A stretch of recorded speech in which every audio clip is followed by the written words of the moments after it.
اگر توکل تمہیں نصیب ہو جائے. حضرت رابعہ بصریہ کہ ہاں مہمان آئے تو خادمہ نے کہا مہمان آئے ہیں تو ان کے لیے کیا کیا جائے. کہا انہیں کھانا کھلاؤ.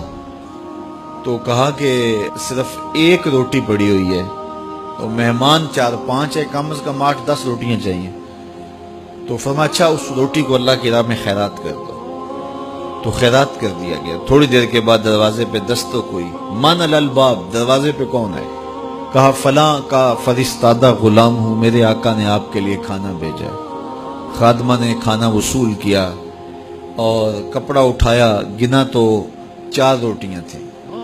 تو کہا جلدی جلدی اس کو واپس کر دو، اس کے آقا نے کسی اور گھر بھیجا ہوگا، یہ غلطی سے ہمارے گھر آ گیا. کھانا واپس کر دیا. پھر دروازے پہ دستک ہوئی. پوچھا من دق الباب، دروازہ کس نے کھٹکھٹایا؟ کہا فلاں کا فرستادہ غلام ہوں. خادمہ نے کھانا وصول کیا. حضرت رابعہ نے کپڑا اٹھایا تو گنا تو 6 روٹیاں تھیں.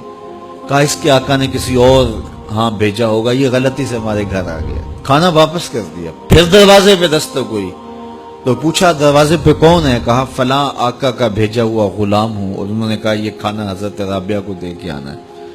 تو خادمہ نے وصول کیا. حضرت رابعہ نے کپڑا اٹھایا، گنا تو 10 روٹیاں تھیں.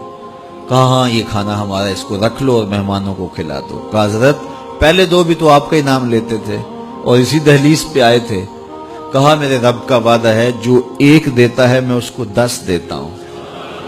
تو پہلے 4 روٹیاں تھی، پھر 6 روٹیاں تھی. میں نے کہا مالک 10 دے گا تو تیری بندی وصول کرے گی.